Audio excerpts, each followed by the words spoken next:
There will be no wand-waving or silly incantations in this video.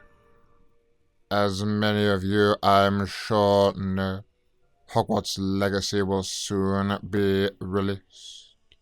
Together we will be investigating one of their gameplay showcases and ensuring everything is up to scratch. Let's begin.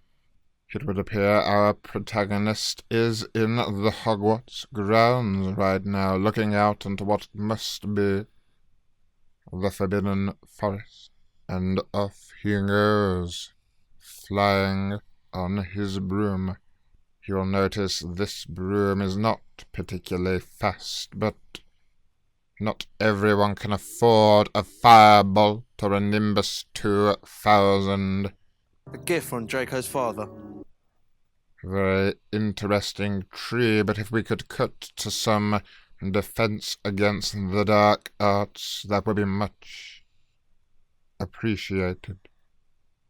I didn't spend much time myself investigating the area around Hogwarts, but you can be sure we will be checking all of this.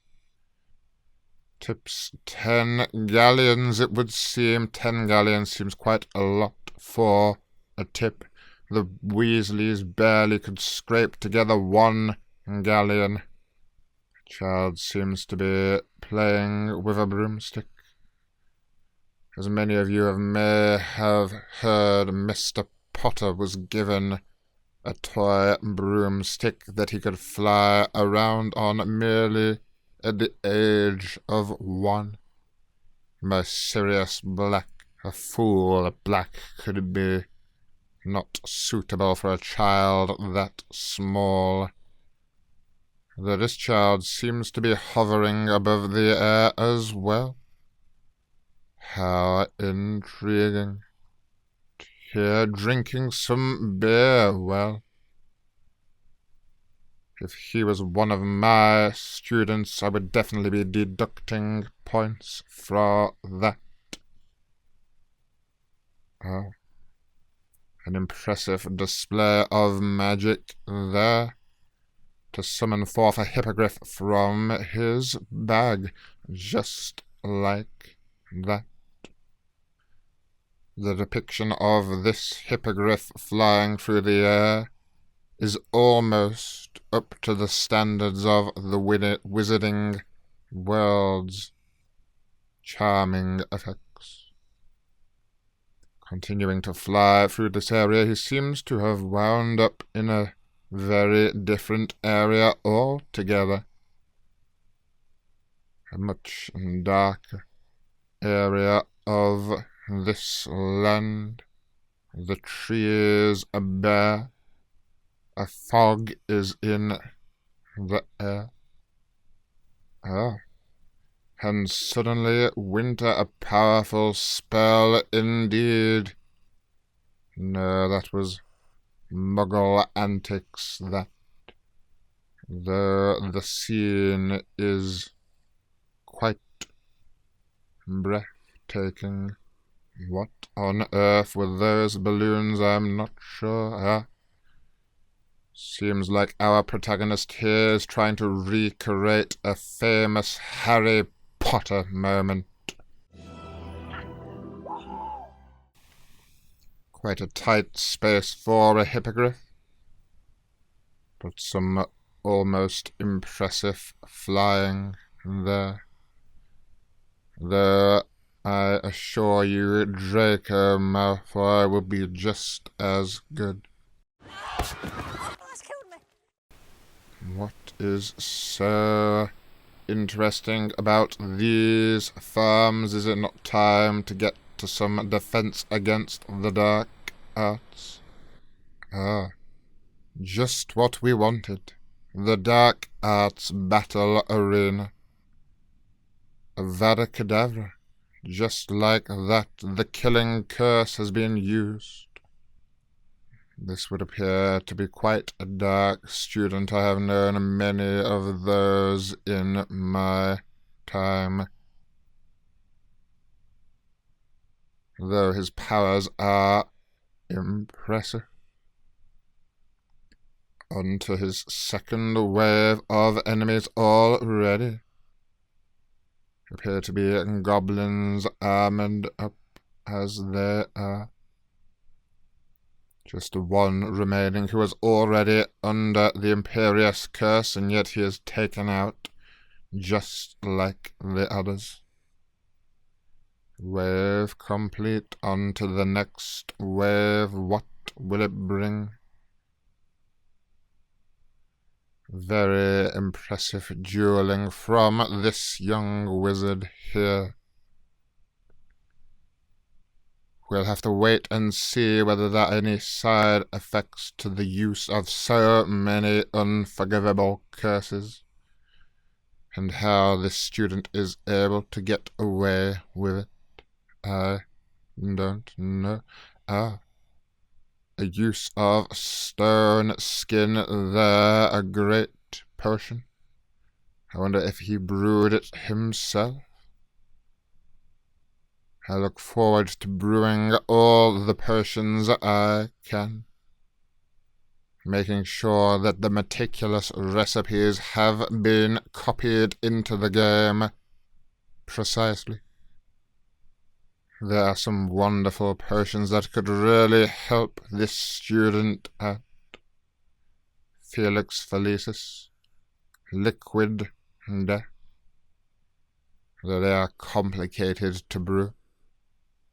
Not much of a duelist when you find yourself taken out by a child. This student finding it easy to take out wave after wave of opponent. Seems he got struck by a powerful spell there, immobilized for a moment. Not long enough, however. The killing curse once again. I only know one other who have used the killing curse so much. Transfigured one opponent into a chicken. An intelligent display of spells there. Easy way of defeating your opponent. The Room of Requirement.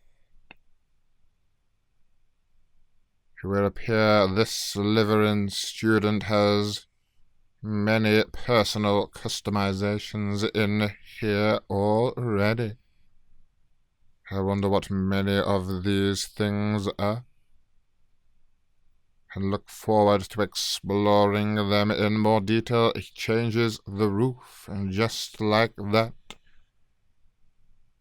an impressive command over the room to be sure. Let's see what else he does in here. He has decided he wishes to showcase the rugs. So many magical mysteries, and he is showing us rugs. I'm sure we'll have to find the rest out for ourselves. Transfiguring a chair. Chair is very tiny. Too small, no doubt, even for a house elf. What was the point in that? I don't know. Can't say I care for these plates much. They remind me of a former professor at Hogwarts, who will go unnamed. Went through all my supplies of Veritaserum. What this station can be used for, we'll have to wait and see. I'm sure there is an area to brew many potions when one deals with trolls. It would appear our student can identify gear at this station. What kind of gear he will be able to collect remains a mystery to me, though I am intrigued. Decrease damage taken from inferi. A blessing it would have been if only Dumbledore and Harry had that on their adventures. The student demonstrating more of his control over the environment, like so. Excellently performed, though I'm not sure why just as yet. Transfiguring a bench. I must admit I preferred the first one. What on earth could possibly be this contraption here? A moon ball for the moon calf. Look at that. It appears the student has figured out that feeding and brushing the grap horn will release magical materials. Bruce. A very muggle name, if I may say so, not befitting a grap horn. Transfiguring this rock now, into a hippogriff, no less. A very large hippogriff. Feels like something Mr. Potter would do. His transfiguration skills impress. A Slytherin student through and through. Performing great things. And that is all we will be looking at today. We learned many new things about Hogwarts Legacy, some which were acceptable, others we may need to further investigate. However, fear not. This channel is the place for that. I will be scrutinizing every inch of this game, checking for inaccuracies. Hopefully there are few, but where there are, we will find them. Please subscribe and stay tuned, as the Muggles say, for more. Until the next lesson.